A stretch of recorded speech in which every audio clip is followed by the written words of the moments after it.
Welcome to Insta Summaries, your ultimate source for audiobook summaries.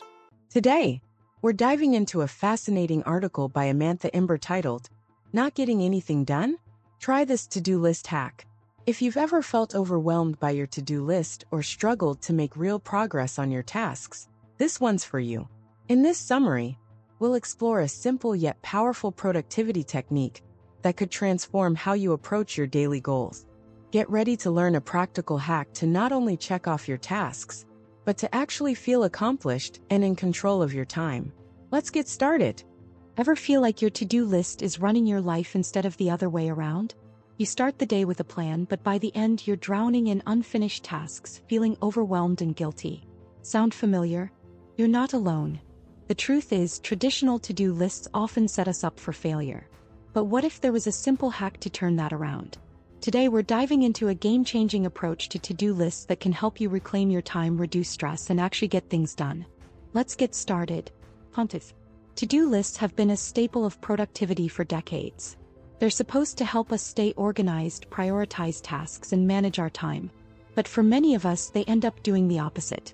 Instead of feeling accomplished, we feel overwhelmed, frustrated, and stuck in a cycle of procrastination. Why?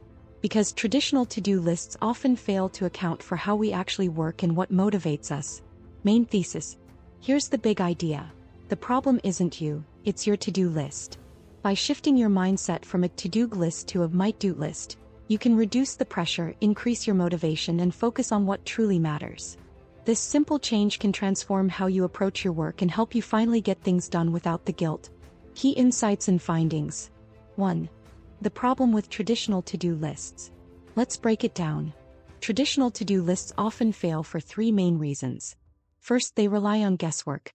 Most of us are terrible at estimating how long tasks will take. In fact, only 17% of people can accurately predict how much time something will take.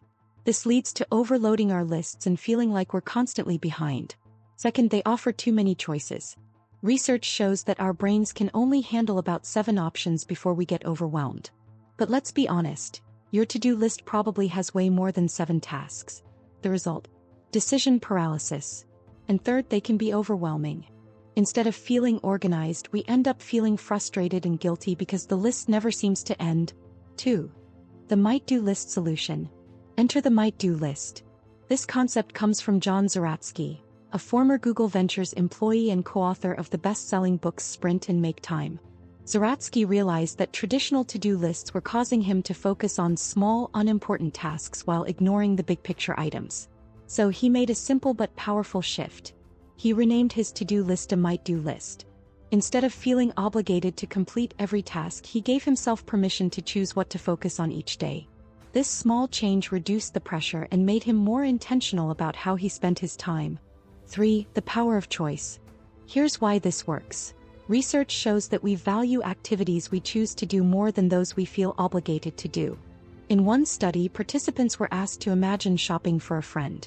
They chose 3 items themselves and their friend chose 3.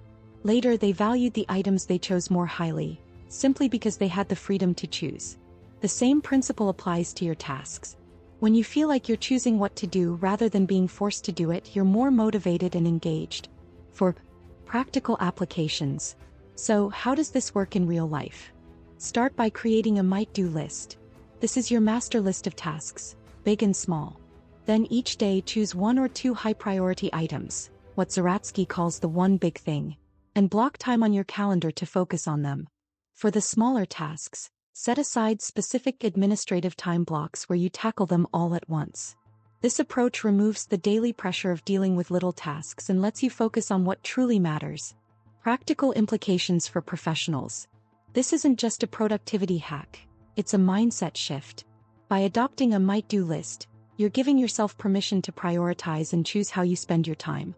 This can reduce stress, increase motivation, and help you focus on the tasks that will have the biggest impact on your work and life. Implementation guidance. Ready to try it? Here's how to get started.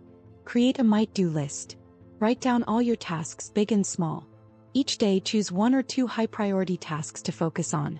Block time on your calendar to work on them. Set aside specific times for smaller tasks. For example, Dedicate an hour on Friday afternoons to tackle administrative work. Remember, it's a might-do list, not a must-do list. Give yourself the flexibility to choose what to work on each day. Summary of actionable takeaways. To wrap up, here are the key takeaways. Traditional to-do lists often set us up for failure by overwhelming us with too many choices and unrealistic expectations. Shift to a might-do list to reduce pressure and increase motivation. Focus on 1 or 2 high-priority tasks each day, and set aside specific times for smaller tasks. Embrace the power of choice. It's the key to staying motivated and productive. Closing. Your to-do list doesn't have to be a source of stress. By making this simple shift to a might-do list, you can take control of your time, focus on what truly matters, and finally start getting things done without the guilt. So, what's on your might-do list today? Thanks for listening. Now go out there and make your to-do list work for you. What resonates with you the most? Drop in the comments below. Please like and share the video. Please subscribe to the channel for engaging summaries.